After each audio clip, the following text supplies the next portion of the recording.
Okay, so it's 8:56, January 30th, 2025, and one of my favorite artists of all time, The Weeknd, is going to be dropping his album Hurry Up tomorrow, and I'm super excited, especially because of his last two albums. For me, are not my favorite, and I haven't gone back to that much. Beauty Behind the Madness, that was kind of the album that changed everything for me, and I think he's been one of 2-3 artists who, with every project and every song they've put out, he's gotten better. You can see a clear evolution of him actually delivering whatever image or the message that he has that he wants to give to his fans. He delivers every single time consistently, whether, you know, the OG fans or people like me who saw that transition of him becoming a pop star, we might not like, or it doesn't resonate with us that much because, you know, in my opinion, I think this guy's like putting out family-friendly music, going back to the 80s theme, the pop themes. Business-wise, music-wise, it makes total sense. I mean, that's the reason he is who he is throughout the world. I just want to see with this album, him going back to that sound that really caught those early fans, but also deliver for the mass audience that really likes that synth and the pop sound that he does. A couple predictions that I want to say. I saw the track list, there's like 22 songs on it. You know, Timeless was one of the singles that we got with Cardi. Flawless. I mean, a great song. I think within the last 2 albums, I really liked After Hours. Dawn FM just wasn't for me. I love the album. When I go back and listen to it, I listen top to bottom, but it's not one of those albums that, you know, I'm sitting down and I'm like, yo, let's put it on. I think Timeless has been the only single out of all the ones he's dropped before his albums that I really like. Other one that he put out, I don't remember the name, but I really hope he delivers. If we're getting a mix of sound, which I think the 2 singles that he did put out is kind of the ends of the spectrum of what he's gonna deliver on the album, which, you know, you get the rap, trap, kind of referring to his older music with Timeless, and then Dancing in the Flames, which is a pure pop song, is really close to what he put out with Dawn FM. So I think those are the 2 ends of the spectrum that we're gonna get. Hopefully it's a well-balanced album. We won't know until we listen to it. Okay, so we have the first song called Wake Me Up.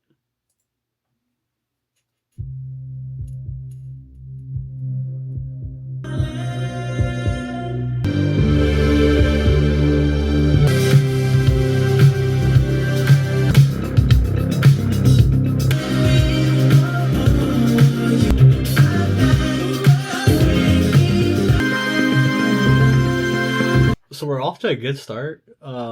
See, that's my problem with The Weeknd.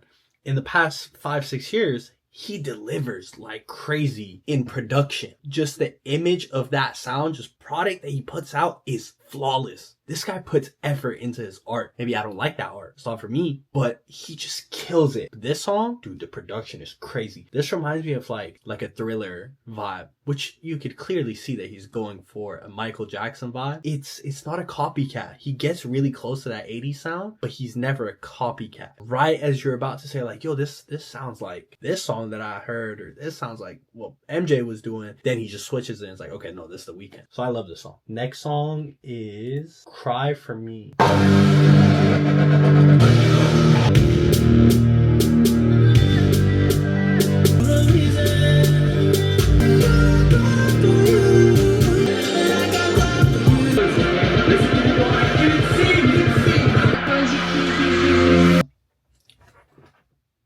Damn. We're off to a great start.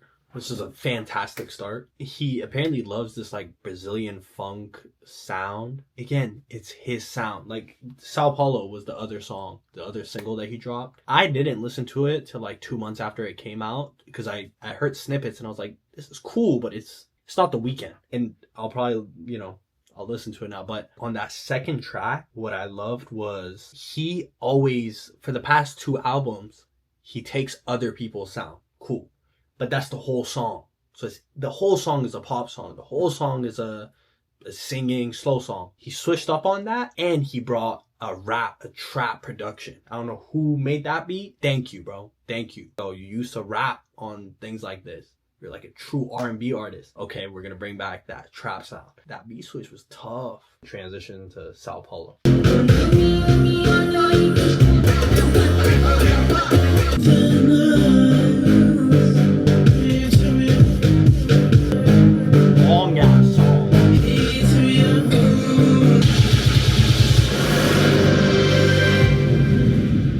actually realized I'd never listened to that song. Great song, by the way. So far, this one is Brazilian funk, which I think is the genre. But again, the production. Now, one thing I realized, the line about take it from the back, she's loud as 2 sold out nights or whatever, that just reminded me I should be listening to this guy's lyrics, because someone a long time ago said he has the voice of an angel with the words of the... I mean, the lyrics are so dark. And this is what I love about The Weeknd. His lyrics are so dark. Just the most vicious stuff you could say. The most toxic, whatever. And then he's singing it, and there's like millions of people just dancing to it. You know, Nickelodeon anthem. And I love how he's putting, I don't know how long this album is, but he's putting like an interlude between each song. On his other albums, I know he puts the transitions. It's not on every song, but at the end of each song. But I like how he's putting interludes. I just looked, and it's an hour and 25 minutes. Next song is Baptized in Fear.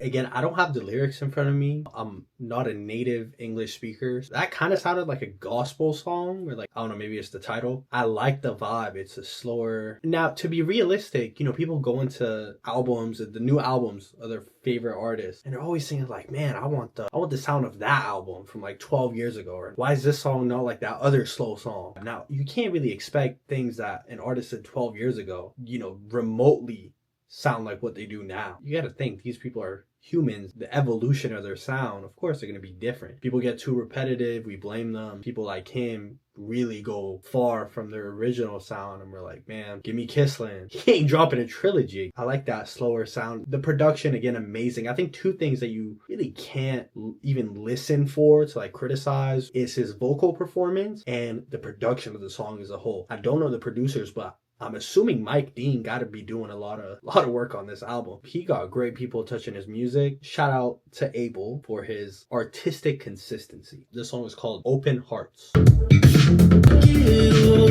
I don't like stopping songs in the middle of them. Great message. Can't be easy falling...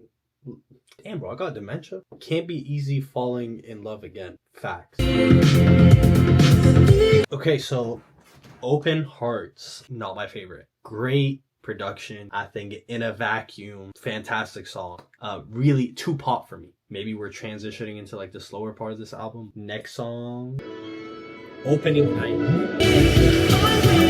Was bro sampling like a Nokia ringtone? The number you're trying to call is not in service. I swear that's the sound. Reflections Laughing.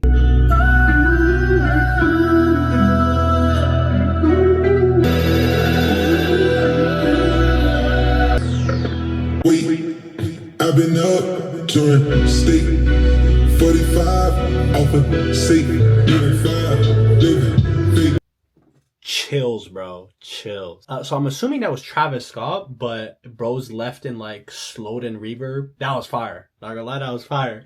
Now, they said he took off like the features off the singles he had out on YouTube and whatever. So they said, oh, there's gonna be hidden features. So far, it's a great album. Now, how he fit Travis onto that was pretty tough, not gonna lie. Compared to Skeletons off Astroworld, Wake Up, I don't wanna wake up. Dude, those 2 songs are classics. And they were classics once they came out. Every time they've collabed, because you gotta think about like Pray for Love. It's cool to look at it because they match each other's eras so well. So in 2018, when Astroworld came out, those 2 songs, there were such a great representation of Abel at that time and then Travis at that time came together, and they weren't trying to replicate their past work. They brought their 2 arts together. Travis, who's kind of like he's a rapper, very cinematic, makes a whole sound around his rap. And you got The Weeknd, who has gradually went away from rapping or like slow R&B, but when they come together, it always sounds good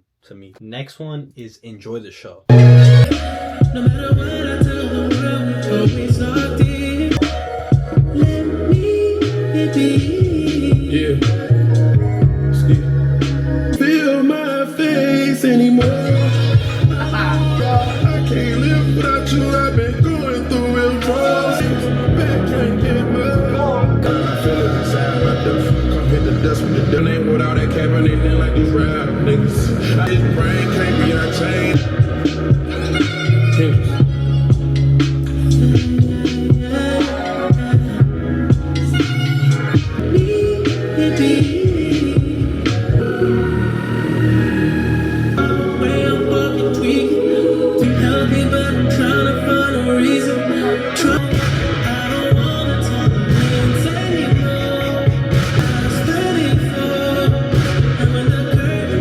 Out of 10. Oh, that sounded so good. Wow. You never think you could fit rappers on this. Like even Travis, yeah, bro's like creative, so he could get on any sort of song. But Future, you got to go on it. I love this song. This is my favorite song so far. Enjoy the show. I really enjoyed the show. I love the show. I had to go grab snacks. Another thing about that last track, he tapped in. Give Up on Me is the next song.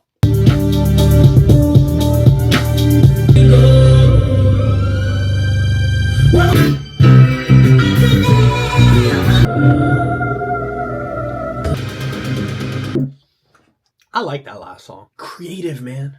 Creative. You don't want to see your favorite artist change because you fell in love with this version of them. And you can handle, them being creative or changing a little bit.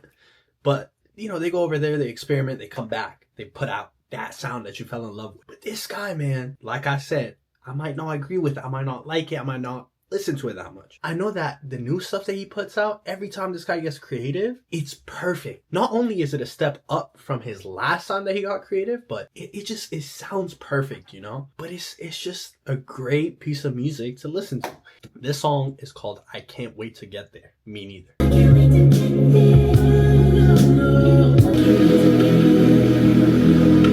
He was barring on that. I like how new pop artists, they like to not fully rap, but get that fast-paced flow going on their songs. 7 Rings by Ariana Grande. Perfect iteration of a rap flow or like a cool, fast rhythm flow.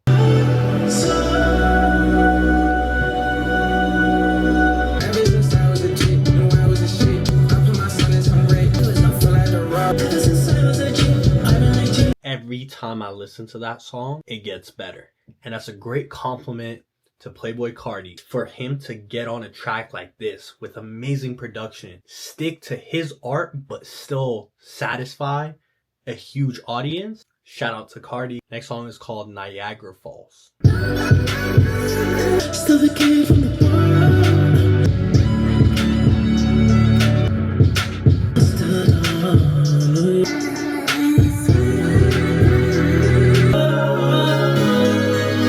that might be the best beat I heard. Again, they sound like soul samples, or he's sampling some vocals, and that's a personal preference. Like I love soul samples on rap songs or R&B. I love these samples. The end of the songs, the little transitions, I never fully understood the reason, but when I listen back to those songs in the middle of a playlist, I feel like extra and I gotta skip over them. Next song, Take Me Back to LA.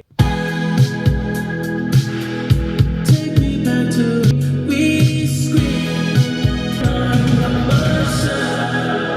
not my favorite song. Didn't really stand out. Again, out of the mix of the past few songs we've heard, this was too much of that pop sound. This song is called Big Sleep. That's what I need right now.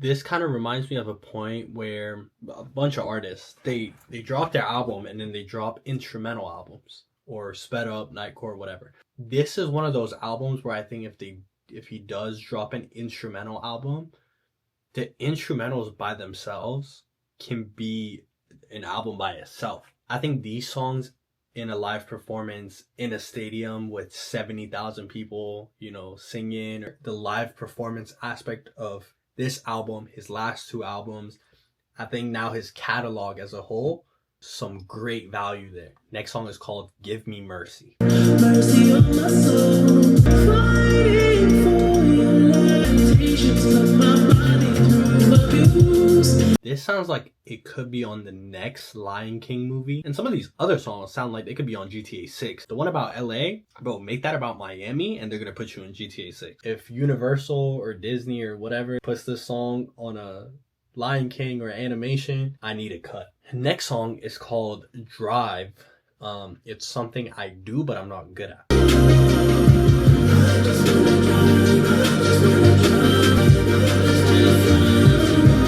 I just want to drive too, trust. On this second half of the album, I don't think we've had features. Nothing really stands out, and they don't sound repetitive. Hopefully in these next 3 songs that we have left, hopefully we get something good. Next song is called The Abyss.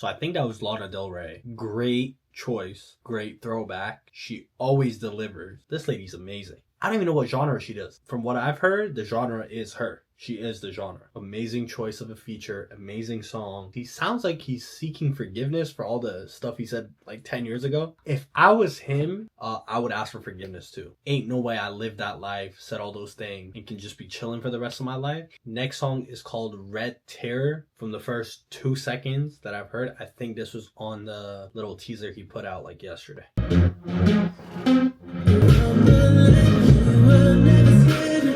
Does this guy have a kid? No way he has a kid. He's talking about a kid. You got a kid? On a replay value, not my favorite. Second to last song called Without Warning. Just a side note, Without Warning by Metro Boomin, Offset, and 21 Savage. The greatest trap mixtape of all time. Argue with your pet fish, argue with your dishwasher, argue with your wall, argue with yourself. I'm stuck in a cycle, just wanna feel like fun. It reminds me of the outros for the last 4 songs on After Hours. He mentioned something about leaving his nuts on the stage. I hope he didn't say that. Now onto the last song, which I think is the title track. Yeah, Hurry Up Tomorrow, the title track. In an interview he did, I think this is like the grand finale that's supposed to bring not only this trilogy together, but apparently his whole career, which I'm not super happy about. So before we go into the last track, so far this is an amazing album. Of course, we always have high expectations for great artists like him. I personally had a very high standard. I didn't really know what to expect from it, but I knew it would sound similar to the last 2 albums, which it has, but it has also built on those sounds, which was expected because he always improves something. He's always delivering it in a way that sounds unique, sounds new, it's well put together. It really makes you appreciate artists like him who take their time with albums. It's not a case where you're like, man, it's been too long. Yeah, a great album, but was it worth 2-3 years to wait for? We're always gonna have high expectations, and I'm very confident in saying he's gonna deliver on those high expectations. Let's see how it brings the whole album together.